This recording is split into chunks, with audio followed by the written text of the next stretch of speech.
Vă salut! Vorbesc astăzi despre ce înseamnă să fii independent financiar și cum te poți pensiona mai devreme.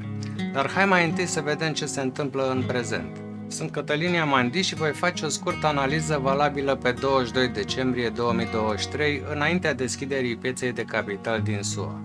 Săptămâna aceasta putem vedea în calendarul economic câteva evenimente importante. În America vedem un produs intern brut în scădere, adică GDP, cum se cheamă la ei. Încrederea consumatorilor este în creștere, dar sondajul Philly arată că condițiile economice pentru afaceri, pentru producători, se schimbă în rău.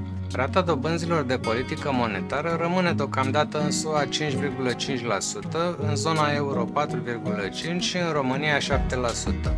Sentimentul pieței este bullish în proporție de 64%. Poziționarea piețelor financiare raportate la media de 200 de zile este deasupra mediei 67,1% și sub medie 32,9%. Așa arată toate companiile listate pe piața din SUA. Sunt grupate pe sectoarele de activitate și mărimea reprezintă capitalizarea companiei.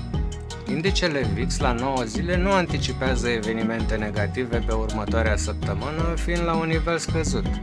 Indexul Fear and Greed este la 74, o valoare ce indică lăcomie. Concluzia analizei este că majoritatea companiilor se află în teritoriu pozitiv. Indexul Nasdaq și indexul Dow Jones sunt la maxime istorice. Am văzut chiar că Fed nu a mai păstrat trendul de scădere, ba chiar a crescut puțin masa monetară. Independența financiară înseamnă să ai suficiente resurse financiare pentru a-ți acoperi toate cheltuielile fără a mai fi nevoie să muncești. Pensionarea timpurie este actul de a te retrage din câmpul muncii mai devreme decât vârsta standard de pensionare, care ar fi 65-67 de ani în România. Aceste două concepte sunt adesea legate între ele, deoarece independența financiară este adesea o condiție necesară pentru pensionarea mai devreme. Cu toate acestea, este posibil să te pensionezi devreme și fără să fii independent financiar, dacă ai alte surse de venit, cum ar fi o pensie privată sau venituri din investiții. Există mai multe moduri de a obține independență financiară. Unul dintre cele mai comune moduri este să economisești și să investești acei bani.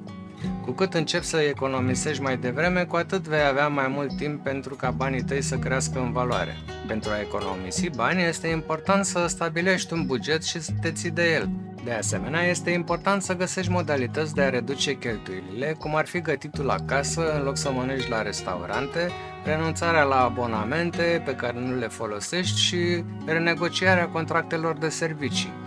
O altă modalitate de a obține independența financiară este să investești. Investițiile pot ajuta banii tăi să crească în valoare mai rapid decât dacă îi lăsa să stea la bancă.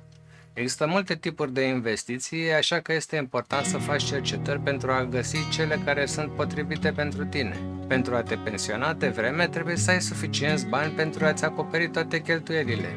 În finanțe, consiliere în investiții și planificarea de pensionare, studiul Trinity este o lucrare influentă. Datând în 1998, a fost redactată de 3 profesori de finanțe la Universitatea Trinity.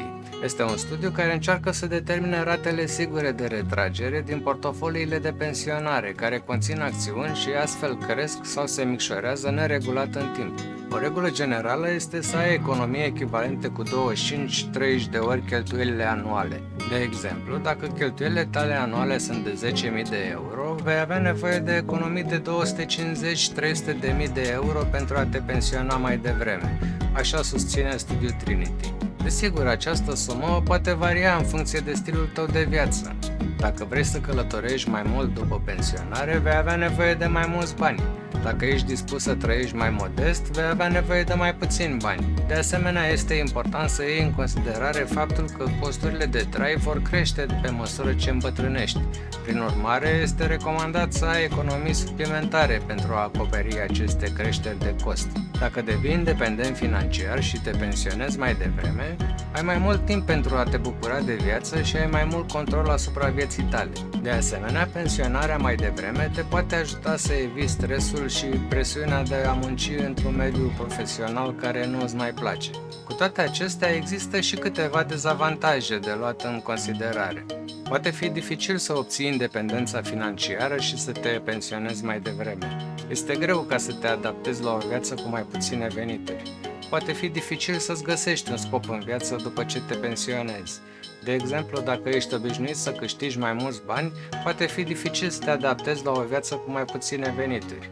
De asemenea, dacă ești obișnuit să fii activ în câmpul muncii, este greu ca să-ți găsești un scop în viață după ce te pensionezi.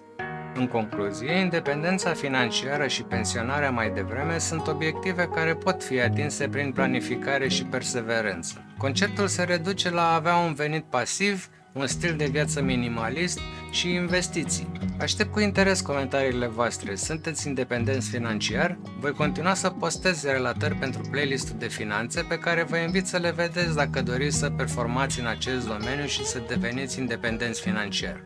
Ca de obicei, mulțumesc membrilor care s-au abonat.